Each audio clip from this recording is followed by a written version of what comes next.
charge, unit positive charge from infinity to that point. But in potential difference, now we know that the flow of current between 2 points A and B of an electric circuit, we consider only the flow of charges between the 2 points A and B. Now we consider the potential difference between the 2 points A and B. So it is sufficient to know the potential difference between the 2 points A and B. So we can say the potential difference between the 2 points is equal to the work done in moving a unit positive charge from one point to another, because in potential difference we got the 2 point A and B. So the formula will become VA minus VB is equal to W upon Q. Same, W is the work done, Q is the charge. The unit of potential difference is also expressed in volt, symbol V.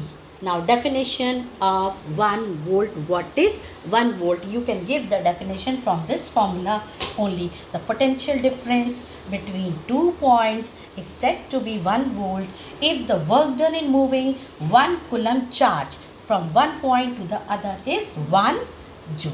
Now got it? So this potential difference we have done, potential we have done, current we have done, charges we have done. Now coming to the fifth point, resistance. Now coming to what is resistance. This also we know that when current flows through a conductor we can say any metallic wire, any wire you use, the wire offers some obstruction. Obstruction, we all know what is obstruction to the flow of current. So the definition is this: the obstruction offered to the flow of current by the conductor is called its resistance.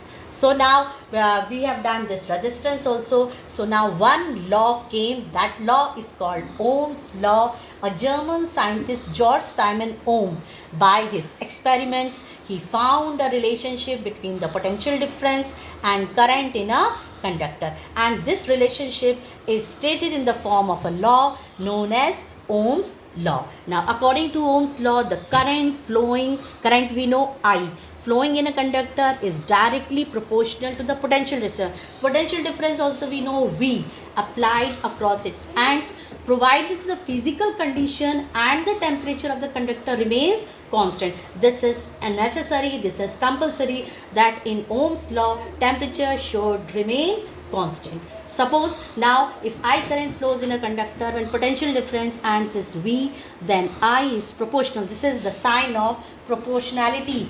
It is proportional to V, or you can say V upon I is equal to constant. Now constant, put constant is equal to R, so V is equal to IR, where V is potential difference, I is current, and R is constant, and this constant is called resistance. Now resistance I have explained over here. Now coming to the unit of resistance. The SI unit of resistance is ohm.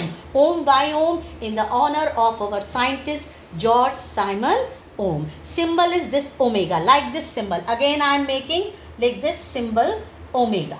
This is called omega, symbol of ohm, and this is the SI unit of resistance. Now coming to what is 1 ohm.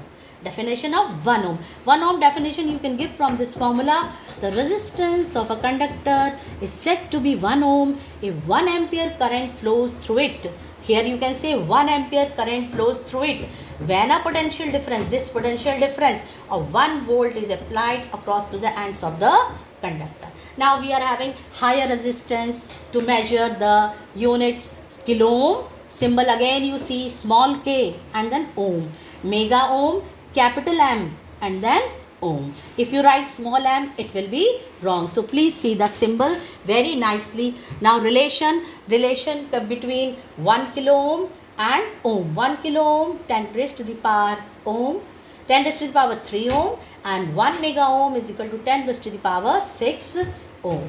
Now this also we have done the Ohm's law. Now coming to there are some limitations of Ohm's law.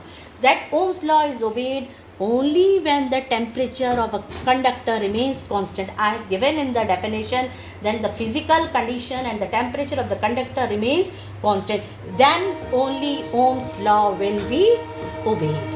Now when we will, now then we have to make the graph between I and V. What is I? Current. What is V? Potential difference. If we will plot the graph between current I and V, we should get a straight line passing through the origin. Now this I have plot the graph also. This is I, this is V. V you will take on x-axis, I you will take on y-axis. It should become a straight line. Then we will say Ohm's law is verified. And this Ohm's law practical, this experiment we will do in our laboratory when the school will reopens. Now children, you have to copy all these notes, whatever I have written over here and whatever I have explained, you have to copy in your register. You make a separate register of physics, and when the school will reopen, I will check all your notes. Okay, thank you.